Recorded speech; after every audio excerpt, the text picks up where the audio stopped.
Hello ladies and gentlemen, and welcome back to Facts and Fight Crypto. My name is Ben, and once again, I am not a financial advisor. Consider watching this video at 1.5 times speed if you think I am speaking too slowly. I do not have cinnamon in my coffee. In fact, I had a black coffee this morning. Okay, so today's topics are as follows. We're going to go into why I myself never give price predictions, but talk about other people's price predictions.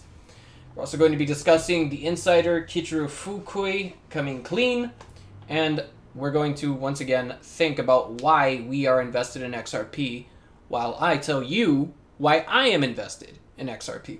Okay. So sources for today's topics will be cited in the description below this video. And of course, there's an infograph, a very important infograph, I think, that will be in this video, and I will try to find the link for that. It would appear that I failed to mention that, or at least leave a link here. Hopefully I'll get that to you sooner rather than later. So sources for today's topics. Oopsie daisy, I forgot to correct the title for this slide. So footnote on the topic of Kichiro Fukui. I told you all my position on his prediction. That is to say, if you guys go back and watch the original video that now has more than 10,000 views, I titled it as a so-called insider, an insider in quotation marks, predicts $50 XRP end of year. So, as you can see, I took a screenshot from that original video, and I said there, I will say this again, I am not a financial advisor. And Kichiro Fukui claimed he was an insider. And he also has explicitly stated XRP will reach at least $50 in an unspecified 24-hour period before the end of 2018. Now, I said this in a follow-up video to that $50 insider video, and I'll say it again. Every time you make an investment decision based on someone else's quote-unquote inside information, or, if you will, advice or predictions, then you and you only bear the, I guess you could say, results of that investment. Now, that's all I wanted to get out of the way. Let's go on to where he comes clean. Kichiro Fukui comes clean. Here's a Twitter status. I do have a link to both of these tweets by him, again, in the description below this video. He says, my $50 in 24 hours isn't going to happen. My $50 plus in 24 hours isn't going to happen. I am not a part of any financial institution like I claimed. All my predictions were made while I was on drugs or when I was drunk. I never thought a lot of people would follow me and believe me. I apologize. He also says with another tweet, my Twitter account will stay active. Everyone should see this. And he basically deleted every other single tweet that he made hitherto this point in time. I am not the least bit salty about that. Now, I will say that this did actually make me rethink how much money I could put into XRP within reason and within safety. That is to say, within my own financial safety. What do I mean by that? I mean to say, without going bankrupt or taking out some kind of a crazy loan against my investments or something like that, I thought and strategized about what I could do to buy more XRP. That is a different topic that I suppose you could say I covered in a recent video. And it kind of made me double down on my investment decisions, if you will. It made me think, all right, well, I can afford just this much more XRP if I just change my lifestyle a little bit. That's all. Now we're going to go on to why I am invested in XRP, and hopefully the same reasons why you are invested into XRP.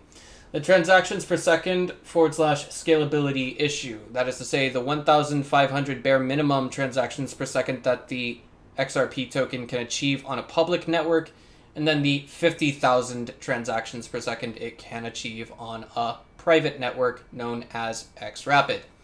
There's also the issue that it solves. If you guys go out to YouTube right now and search international remittance, you will find videos that tell you that the cheapest amount of money, I think the guy who made that video, I'll try and find it and leave a description below, but basically, I'll try and find it and post a link to it in the description below.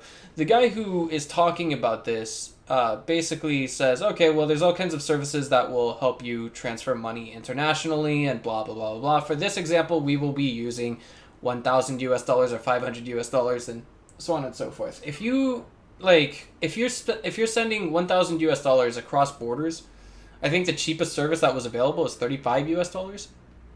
However, I do remember a pretty big investor said that he used XRP to send $50 million from point A to point B, and that only costed him 30 cents. And that is in the natural burn of each XRP transaction. Enough about that.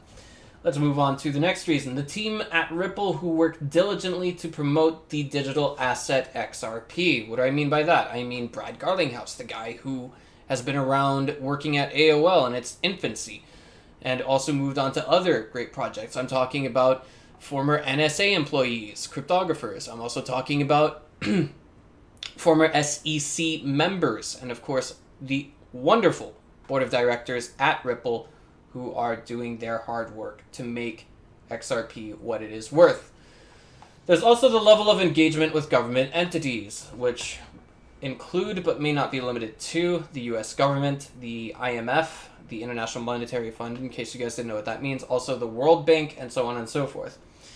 And in 4 years' time, the Ripple team has accomplished just as much, if not more than, Bitcoin in terms of adoption.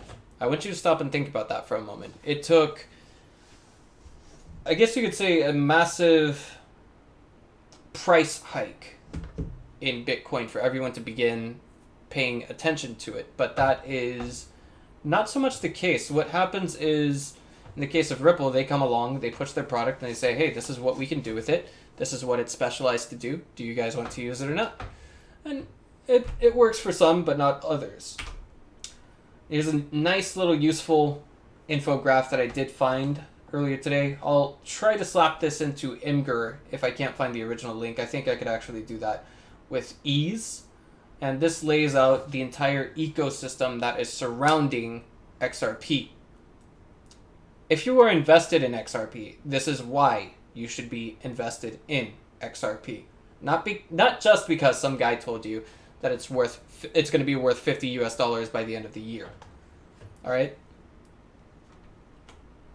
So conclusions. I've said it 2 times now. I'll say it a 3rd time. I am not a financial advisor. XRP is strong with or without insiders spewing price predictions, and I only cover price predictions that other people make. The reason why I say this is because if I think it's appropriate for our times right now. If the US president says something outrageous, then does the media, do the news outlets have a responsibility to report on that outrageous statement, or do they just let it slide? I think it would definitely be, of course, low-hanging fruit if they were to take something outrageous that the president said and then publish it in a news article, but of course they would also have to be dumb not to do it. I'm not saying that the reason why I made the price prediction video was for views, but if you guys had been following the history of this channel, then you would probably know it's the first video that I made on the topic of price prediction. And so I had no way of knowing that it was actually going to get that many views. And I do apologize to those of you who think that I was making that video just for views. I had no clue it was going to get that popular. Also, do your own research and laugh. And laugh. You know, sometimes it's worth, just looking at these outrageous predictions, the satire behind the scenes, the people who claim they're insiders and things like that. However, I also want to leave you all with this note. There might be a day when XRP is worth 50 US dollars each, even if it is not at the end of year for 2018 or even 2019. I think that is going to bring us to the conclusion, or rather the end of this video. If you guys like this, make sure to leave it a like, comment, and consider subscribing. This has been one of the fastest growing YouTube channels I have ever created. Also, feel free to let me know what I am doing right and wrong.